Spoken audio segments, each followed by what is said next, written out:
Warwa At-Tirmizi an Ibni Amr anna Nabiyya sallallahu alaihi wasallam qala. Meriwayatkan oleh Imam Tirmizi. Imam Tirmizi ini berasal dari Tirmiz, ya, sebuah daerah. Jadi beliau ini Imam Tirmizi adalah murid daripada Imam Bukhari dan Imam Muslim. Bahkan pernah berguru daripada Imam Abu Dawud. Beliau lumayan hidup beliau selama 68 tahun. Ya, beliau lahir di tahun 824 Masehi dan meninggal 892 Masehi. Seorang penulis hadis dan menghafal ribuan hadis, ratus ribu hadis lebih dia menghafal. Luar biasa Imam Tirmizi, sehingga dia menulis sebuah kitab Sunan At-Tirmizi, ya, sebuah hadis yang kebanyakan berasal daripada sahabat dan sanadnya itu menyambung dengan Rasulullah SAW, mengikuti jejak gurunya Imam Bukhari dan Imam Muslim. Itulah Imam Tirmizi. Nama Imam Tirmizi itu adalah Abu Isa Muhammad bin Isa bin Suraih At-Tirmizi. Namanya Abu Isa Muhammad bin Isa bin Suraih. Nah, itu namanya At-Tirmizi, ya. Nah, beliau itu menyatakan warawa Tirmizi, meriwayatkan oleh Imam Tirmizi. Imam Tirmizi meriwayatkan Adi bin Amr dari Ibnu Amr. Di sini tulis Ibnu Amr. Ada juga yang lain saya lihat kitabnya Ibnu Umar, gitu ya. Ibnu Amr, ya. Dalam kitab ini, kitab An-Nasaihul Ibad, cetakan Darul Kutub, ditulis Ibnu Amr, bukan Ibnu Umar, ya. Nah, Ibnu Amr adalah Ibnu Amr Abdullah Ibnu As. Jadi Amr bin As. Ibnu Amr itu namanya Abdullah. Ibnu Umar namanya Abdullah. Ibnu Abbas juga namanya Abdullah. Ya, sama-sama Abdullah semua. Yang satu Ibnu Amr namanya Abdullah, yang Ibnu Umar anaknya bernama Abdullah juga. Ya, namanya banyak Abdullah. Ibnu Abbas juga begitu, Abdullah juga. Ya, Abdullah bin Umar, Abdullah bin Abbas, Abdullah bin Amr al-As, Amr ibnul As, ya, seorang prajurit yang luar biasa dan terkenal zaman Rasul. Nah, Imam Tirmizi meriwayatkan dari Ibnu Amr bin As, ya, Abdullah ibnu As, anna Nabiyya sallallahu alaihi wasallam, bahwasanya Nabi sallallahu alaihi wasallam qala, bersabda. Nabi bersabda. Apa kata Nabi di sana? Khoslatani man kanata fihi katabahullahu syakiran sabira. Khoslatani, ada dua macam perkara. Dua macam perkara atau dua macam golongan. Man kanata, barang siapa yang ada pada dua golongan tersebut, fihi, pada diri seseorang itu. Jadi apabila ada di dalam diri seseorang itu bagian dari dua golongan itu, dua macam itu, apa yang terjadi di sana? Katabahullahu syakiran sabira.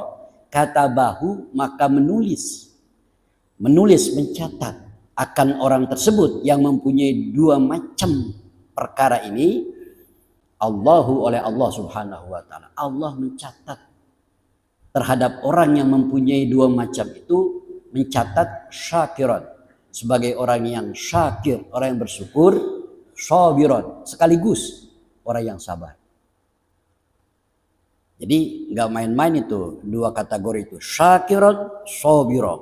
Oh, luar biasa itu. Jarang orang yang mencapai derajat syakiran, sabiran. Sabiran, orang yang sabar, adalah sesuatu yang sangat sulit. Syakiran apalagi. Wa qalilun min ibadiyas syakur. Sedikit orang yang bersyukur kepada Allah Subhanahu wa taala. Nah, jadi ini sebuah patokan, ya. Mahakarya seseorang yang terbaik adalah apabila dia telah menjalankan dua perkara ini. Sehingga dia dicatat oleh Allah sebagai manusia yang syakir, yang orang yang bersyukur, dan sabirah, orang yang bersabar. Mudah-mudahan kita ada di dalamnya. Nah, waman lam takuna fihi, dan barang siapa, ini adalah badai muqabalahnya, kebalikannya. Wa man lam takuna fihi, dan barang siapa yang tidak termasuk, terkait, terdapat dalam golongan, dua golongan ini pada diri orang tersebut, jawabnya apa? Lam yaktubhullahu syakiran wala sabira. Lam yaktubhullah, maka tidak ditulis oleh terhadap dia oleh Allah. Jadi Allah tidak mencatatnya, Allah tidak menulisnya kepada dirinya, tidak menulis syakiran, tidak mencatat syakiran, tidak menstatuskan Allah kepada diri orang tersebut yang tidak terdapat dua macam golongan tadi. Allah tidak menulisnya syakiran sebagai orang yang bersyukur, plus sabiran sebagai orang yang sabar.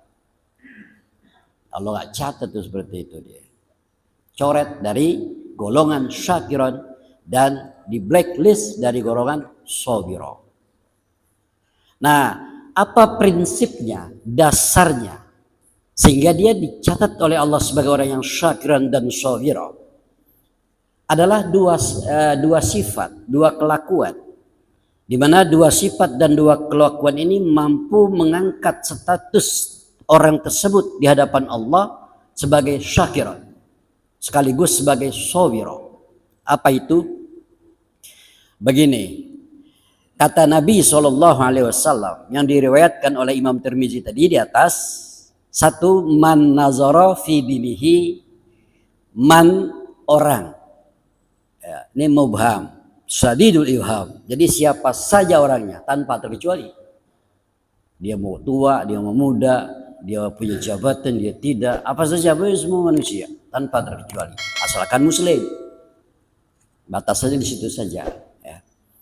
Nah, man nazara fi dinihi, barang siapa nazara yang memandang, yang mempertimbangkan, yang memperhatikan, fi dinihi, yang pertama adalah fi dinihi, dalam urusan agamanya, dalam permasalahan dinnya, agamanya.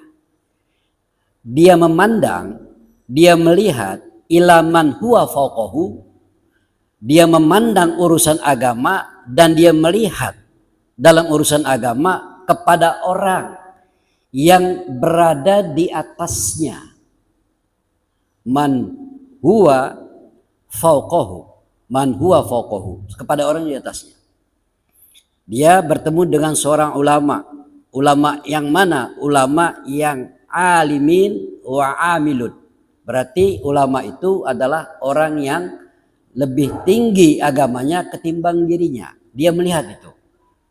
Nah, itu dijadikan barometer, itu dijadikan acuan untuk pandangan kepada dirinya. Wah, dia lebih tinggi tuh. Masalah apa? Masalah agamanya, masalah kesolehannya. Apa yang terjadi? Faktadabi. Lalu dia mengikutinya. Mengikuti jejak orang itu yang agamanya lebih tinggi, lebih soleh, lebih pandai, lebih banyak pendekatan dirinya kepada Allah Subhanahu wa taala, dia ikut. Kenapa? Dia lebih tinggi agamanya. Diikuti. Prinsip kehidupan adalah barometernya agama. Kalau agamanya baik, bukannya baik tapi benar. Ada orang yang baik tapi tidak benar. Ada juga yang benar tapi tidak baik. Itu keliru. Akhirnya jadi sembrono alias serdak seruduk. Kalau agamanya baik dan benar, itu dipastikan kelakuannya, akhlaknya, dan juga seluruh perbuatannya benar dan baik. Kenapa? Karena di barometer kehidupan adalah agama. Dalam agama banyak peraturan-peraturan. Dari mulai bangun tidur sampai tidur lagi, itu ada peraturan dalam agama. Apa yang tidak tercatat dalam agama? Makan diatur agama, ke WC diatur agama, mau tidur diatur agama, bangun tidur diatur agama. Mau perjanjian ada akad mukhabarah, ada akad murojaah, ada akad nikah, ada akad ijarah, ada akad i'arah. Itu agama mengatur itu. Masalah muamalat, hukum perdata diatur agama. Masalah pidana, hukum jinayat diatur agama. Semuanya tidak ada yang terlepas dari agama. Islam komplit sempurna. Masalah berpakaian, pakai sepatu, masuk masjid, keluar masjid, masuk WC, keluar WC diatur agama. Jika mereka memakai agama dengan baik dan benar, maka dia termasuk manusia yang berakhlak karimah. Itu pasti. Nah, kalau demikian, maka dia dicatat sebagai orang yang berstatus syakiron sawiro. Itu yang pertama, agama dulu. Agamanya benar gak? Benar. Bagus, bagus. Dia belajar? Ya, dia belajar.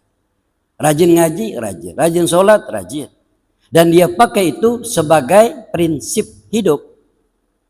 Nah, maka dia itulah tercatat di sisi Allah syakiran sawiro. Jadi kalau kita lihat panjang lagi nih syarahnya kalau kita mau panjang gitu ya. Yang berikutnya begini. Sehingga dia dicatat sebagai syakiran sawiro. Wa nazara fi dunyahu. Wa nazara, dan orang itu memandang melihat.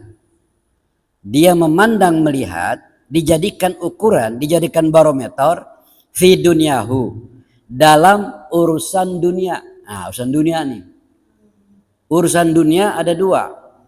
Ada urusan yang sifatnya kan mubah. Urusan dunia itu konotasinya adalah perbuatan-perbuatan yang mubah. Mubahnya boleh.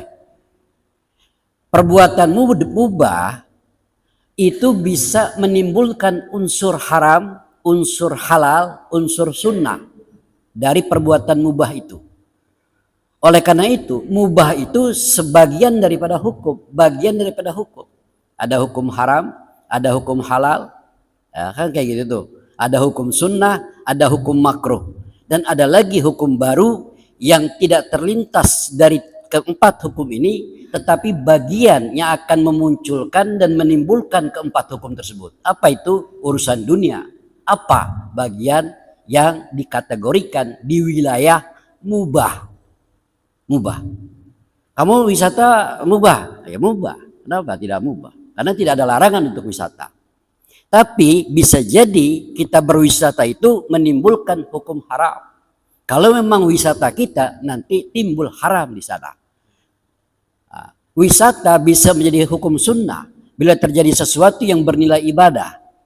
Dan wisata bisa menjadi hukum makruh jika tidak ada terdapat haram dan haram dan halal. Maka terjadi makruh. Jika tidak terdapat ketiga itu, maka mubahlah wisata itu sebagaimana hukum dasarnya, hukum asalnya, yaitu mubah. Makanya mubah itu berbahaya sebenarnya. Kita nonton bola, hukumnya apa? Di lapangan atau di gor, gelanggang olahraga, hukumnya apa itu? Mubah, nggak ada larangan. Dilarang nonton bola, hukum haram. Nonton bola hukumnya sunnah. Nonton bola hukumnya makruh. Tapi mubah justru bisa menimbulkan ketiga hukum tersebut. Kalau tidak cakap-cakap kita menjaga diri dalam urusan dunia. Jika umpamanya kita nonton bola bisa melalaikan sholat, maka nonton bola menjadi haram. Kalau kita menonton bola itu bisa menimbulkan sesuatu yang bernilai ibadah. Macam-macam dah tuntar isinya di situ. Andai kata ada nilai ibadah, maka nonton bola bisa menjadi sunnah. Artinya karakter yang disukai, yang diistihab, yang mustahab, yang disukai oleh Rasulullah SAW. Kenapa? Perbuatan dunia itu bisa bernilai ibadah. Itu mustahab. Ya, mustahab. Artinya perbuatan yang disukai dan direstui oleh Rasul karena tidak melanggar syariah. Justru itu adalah perbuatan mubah yang menimbulkan hukum syariah. Dalam hal ini adalah hukum sunnah. Boleh? Boleh. Kan gitu. Bisa jadi makruh. Nah, bisa jadi mubah. Mubah itu apa? Ya, dia tidak melakukan perbuatan haram, dia tidak melakukan perbuatan haram, dia tidak melakukan perbuatan sunnah, dia juga tidak melakukan perbuatan makruh. Maka kembali kepada hukum asal, yaitu mubah. Ini urusan dunia. Nah, kembali kepada permasalahan. Jadi, wa nazara fi dunyahu. Orang yang memandang fi dunyahu dalam urusan dunia. Urusan dunia bukan berarti dunia global. Artinya perbuatan-perbuatan hidup dan kehidupan pada ajang dunia. Pada wilayah dunia. Begitu ya. Nah, ketika masalah urusan dunia, dia memandang ilaman huwa dunahu, pandangan dia ilaman dunahu, ilaman huwa dunahu, kepada orang yang berada di taraf di bawah dia, di bawah dia, di bawah kelasnya. Umpamanya dia orang menengah, yang dia pandang adalah kelas bawah, gitu. Dia seorang direktur, yang dipandang adalah wakil direktur ke bawahnya. Terus begitu. Dia seorang miskin, yang dipandang adalah fakir. Dia seorang ghani, seorang kaya, yang dipandang adalah miskin. Begitu aja. Dan dia tidak memandang orang yang melebihi dia dalam urusan dunia, terutama masalah harta, kekayaan, dan lain sebagainya. Nah, mandang itu dia. Jadi setiap urusan dunia yang ia pandang adalah yang di bawah dia. Dan itu dijadikan barometer buat dirinya. Dijadikan ukuran buat dirinya. Apa yang terjadi ketika itu dia lakukan dan dia jadikan prinsip dalam hidup dan kehidupan dunia. Dia memandang orang-orang yang berada di bawah kelasnya dalam urusan dunia. Nah, lalu fahamidallaha ala ma faddalahu. Fahamida. Kemudian dia memuji Allah akan Allah Subhanahu wa taala.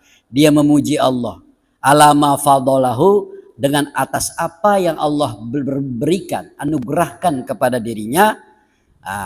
Dengan dunianya itu tadi. Nah, kalau begitu katabahullahu syakiran shawira, maka Allah akan mencatat dirinya sebagai orang yang syakiran, sebagai orang yang bersyukur, wasabiran, sekaligus sebagai orang yang sabar. Itulah sabda Rasulullah SAW yang diriwayatkan oleh Imam At-Tirmizi. Ada di dalam kitab Sunan Tirmizi.